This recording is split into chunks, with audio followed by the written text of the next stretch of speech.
სოფლიდან ჯიმ 9 წელი დაჰყო ბაზარზე და 2024 წლის დასაწყისში არსებობა შეწყვიტა. ეს იყო დამფუძნებელთა ერთობლივი გადაწყვეტილება, რომელსაც რა თქმა უნდა წინ უძღოდა სოფლიდან ჯის არასტაბილური ფინანსური მდგომარეობის გამომწვევი ყველა მიზეზის ძირფესვიანად გაანალიზება.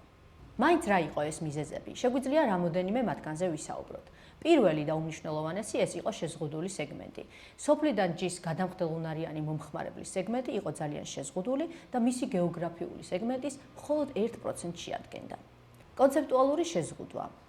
სოფლიდან ჯის თავისი კონცეფციიდან გამომდინარე, მხოლოდ ადგილობრივი ფერმერული პროდუქტის გაყიდვა შეეძლო, რომლის ასორტიმენტი რა თქმა უნდა შეზღუდულია და ეს ხელს უშლიდა მისი ჩეკის ეფექტურ ზრდას.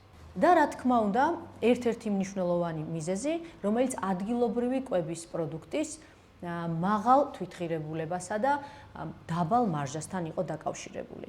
ამ ყველაფერს კი რა თქმა უნდა განსაზღვრავდა გაყიდვების რაოდენობა, გაფუჭების ხარისხი და კონკურენტთა რაოდენობა. ვფიქრობ, თავისი არსებობის 9 წლის მანძილზე სოფლიდან ჯიმ შეძლო და გახდა game changer-ი ელექტრონული კომერციის ბაზარზე. შექმნა რა უდიდესი შესაძლებლობა და გამოცდილება ფერმერებისთვის, მომხმარებლებისთვის, პარტნიორებისთვის და რა თქმა უნდა ჩემთვის, როგორც მისი დამფუძნებლისთვის, რომელიც მასთან ერთად გაიზარდა პროფესიულად, აკეთა რა ეს საქმე დიდი სიყვარულით. მიუხედავად იმისა, რომ სოფლიდან ჯი დღეს აღარ არსებობს, რაც ჩემთვის ძალიან სევდიანია, მაინც იმ აზრის ერთგული ვრჩები, რომ საკუთარი ბიზნესის კეთების მშვენიერება პროცესშია და არა რაღაც კონკრეტულ შედეგებში.